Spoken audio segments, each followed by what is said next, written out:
الشيطان الرجيم بسم الله الرحمن الرحيم نحمده ونستعينه ونستغفره ونؤمن به ونتوكل عليه ونعوذ بالله من شرور أنفسنا ومن سيئات أعمالنا من يهد الله فلا مضل له ومن يهد الله فلا هادي له وأشهد أن لا إله إلا الله محمد رسول الله وعلى آله وصحبه أجمعين. I'm going to talk about something which is you all aware that in the beginning of 19th and 20th century, almost all the Muslim world is occupied by the Western powers. For example, after invading Algeria in 1830, France established control over much of the Maghreb. Sooner, the European powers captured East, West, Central Africa. Similar situation happened in South and Southeast Asia. Britishers, Dutchess, and Portuguese, they conquer Malaysia, all Islamic countries like Malaysia, Indonesia, Pakistan, Bangladesh, all occupied by the Western countries. Similar situation happened in Central Asia, Caucasus, where Kazakhstan, Azerbaijan, Dagestan is all occupied by the Tsars of Russia. The same thing happened in Middle East after the abolishment of Ottoman Empire in 1924, almost about 100 years ago.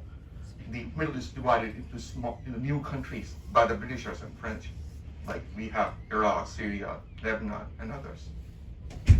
There are only 4 places at that time. More than 1 million Muslim at that time was there too, like Turkey, which is much influenced by the Western allies over there at that time. Saudi Arabia is controlled by the Britishers. Afghanistan is also influenced by the Britishers, and Iran is also influenced by the Western powers. So there's Muslims were not in control of any part of the world.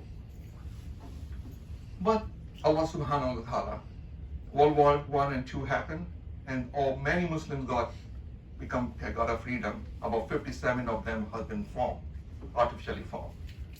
But after that, new persecution and suffering of Muslims starts again. Bosnia, Kosovo, Rohingyas, Uyghurs, Afghanistan, Middle East, you see what's happening. According to a Turkish study, which was published a few years ago, that in the last 25 years, about 12.5 million Muslims got martyred. 12.5 million in 25 years, almost 500,000 every year. Now we see the genocide and suffering in Gaza, which is ongoing humiliation and suffering for Muslims throughout the world. But that's not the end. Not from now, the new Gaza will start. So what we can do? That's the question we all Muslims ask, especially the youth, that what are we going to do now? Yeah, dua is the most strong thing, no doubt about that. But Allah says in Surah Ar-Ra'd, إِنَّ اللَّهَ لَا يَغْفِرُ بِقَوْمٍ حَتَّى يُغِيرُوا مَا بِأَنفُسِهِمْ. Indeed, Allah would never change a people's state of favor until they change their own state of faith. You are responsible for changing your faith. So some Islamic educators and scholars think there may be 4 different ways we can do some changes in our culture, in our society, like increasing the Muslim identity and IQ levels. It's called capital morals. We have to change our financial acumen. We have to do political awareness and leadership, and intellectual readiness, which is mental capital. I'm going to talk about each of them one by one. But my first khutbah is basically more towards the young generation, because this is not going to happen in a few days. These generations for that. So we have to change our new generation, especially in the West. How to raise the Muslim identity and IQ. This can be done by respecting our connection to the faith and community. Quran and Sunnah are the keys. They are the keys. Look at the Sheikh Yusuf Estes says that there are about 100 to 200 Muslim Hafiz in this world. 100 to 200 million. Are they making any change in our life? Why not? The Quran is translated in about 117 languages according to the 2017 study. But to know the Quran, you need to know Arabic. And 20% of Muslims who knows Arabic or speak Arabic. 80% they don't. But so according to 2023, 80% of Muslims does not know how to speak Arabic. They may understand, they may read Quran without understanding. So we have to change that culture. Quran al-Isra, Allah subhanahu wa ta'ala says that inna hadha al-Qur'ana yahdi lillati hiya ahwamu wa yubashshiru al-mu'minina alladhina ya'maluna as-salihati anna lahum ajran kabira. Surely this Quran guides to what is most upright and gives good news to the believers who do good, that they will have a mighty reward. So some people think that Quran is not updated for this kind of a culture we are living, especially the young people. If you look at the social media, they think that Quran and the Islamic teaching is the old way of doing it. Things has changed now. Why? Because they don't know the Quran. We just read Quran without understanding it, most of us. And this is the Quran is the not only guide us to oneness of Allah, but it also offers teaching in history, manners, rules, regulation. Furthermore, Quran also a source of knowledge in the various fields, including economy, jurisprudence, science-related subjects, biology, astrology, cosmology, psychology, you name. There are some scholars in the Islamic world that think the Quran has about 160 to 420 different subjects. Are we aware of them? Most of us not. Now, why this is happening?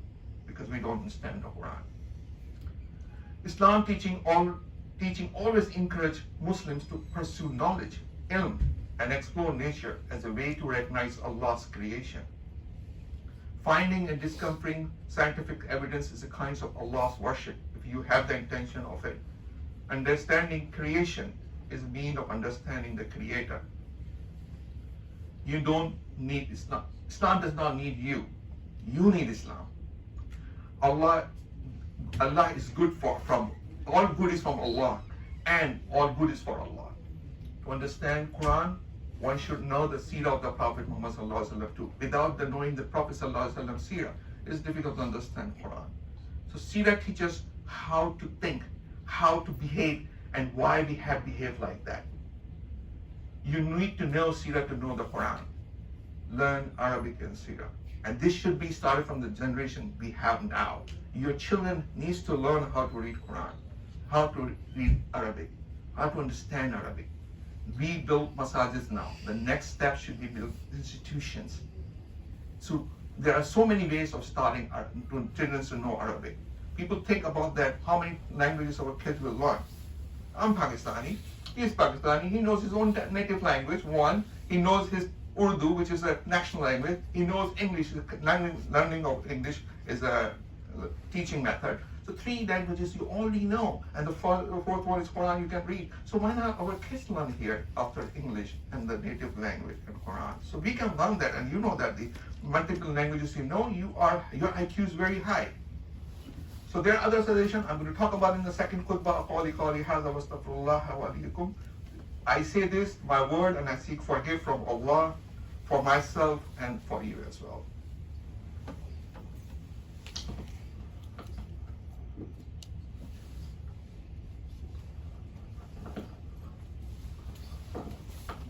It's very tough to all discuss this in 15 minutes, but I will try to wrap up quickly. So the second thing is, which I talk about, the second step is financial acumen. What does that mean? In Surah An-Najm, Allah subhanahu wa ta'ala says that, وَأَنَّهُ وَأَخْنَ وَأَخْرَى. What that means? And that He is the one who gives wealth and preserves it. Most of the Muslims do not believe on that. They think that whatever we earn is from us.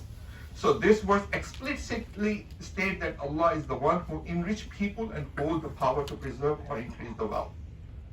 Islamic teaching encompasses a comprehensive moral framework that governs the financial transition and trade. Islam instructs believers to produce profit from legitimate trade or investment. A Muslim businessman handles all these with honesty, truthfulness, sidq, and trustworthiness, which is amana.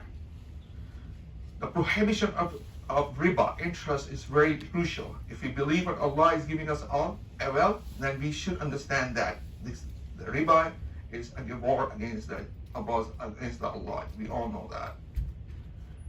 Well, Islam was introduced in different parts of the world, such as Malaysia, Indonesia, Philippines, and other global regions through righteous Muslim businessmen. Businessmen introduced Islamic teaching throughout the dialogue and characters. The reputation of fair dealing among Muslims merchants made their religion attractive to local population. This is called gentle dawah. Muslim businessmen should help community members in promoting the business, work together, and build the institutions like hospitals, universities, and other institutions. There is only one Islamic university. There is one Islamic university, but there is no other university in this world belongs to Muslim here. No college in it. So we have to work, and that is if we have a power of financial power. In the righteous, Allah subhanahu wa ta'ala gave the description. Then third thing is what we can do is that political leadership. Some people argue that there is no politics in Islam. All right, there is no politics in Islam. What does politics mean basically? Politics means dealing with the people, smoothly handling social or cultural situations, and also implies relating to government and public affairs. That's called politics. And Prophet ﷺ showed it to us in Batul Aqaba. The people of the Medina pledged Prophet ﷺ in certain condition, in which one of them is that you are our leader, and we will protect you from anything. We protect our families. So Prophet had a great diplomatic skills. Upon arrival in the Medina, he did a Misaq al-Medina, which is a pledge, which is a treaty of Medina. He will combine all the tribes together. Then Sulh Hudaybiyah. Then after some time in Medina, he starts sending the letters to the different rulers. So politics is the part of the Muslim culture.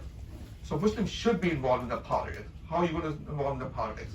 A significant portion of Muslims do not vote. A day before the election day, I raised up and I asked brothers to vote for tomorrow election. You know that half of them did not did it. What a surprise.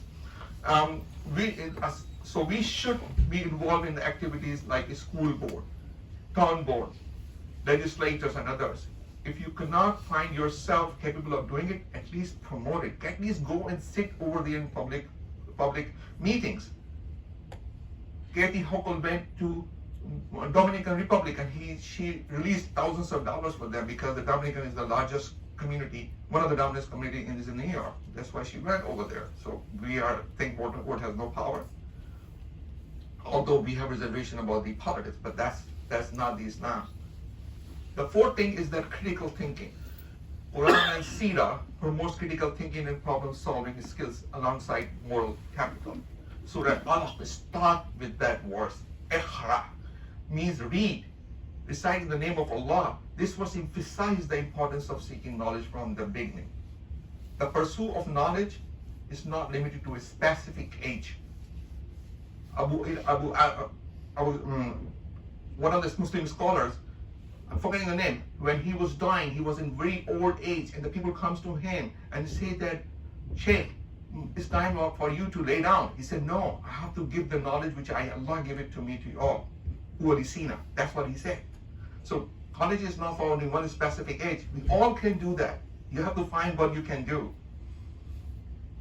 Integrating religious education with worldly subject revives Muslim youth faith and foster both academic and their spiritual growth. In Surah Taha, Prophet Allah subhanahu wa ta'ala said that Waqur Rabbi zidni ilman, O my Lord, increase me in knowledge.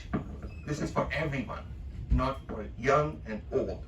Muslims should strive to achieve the highest degree in subject they are pursuing. You should go very high, not the high school, not the college. You have to go very high so you can build this community for us. I'm going to wrap up that. It's 5 minutes left, so I'm going to stop this talk here. But this is a very long topic, which is very difficult to do in 5 minutes. So I'm going to stop here, but I will say, may Allah help us in the learning Quran and acting on it. May Allah send barakah and peace to the Gaza, people of Gaza. May Allah provide the tranquility and sukunat for them. May Allah give the Fatih Mubin to Gazans.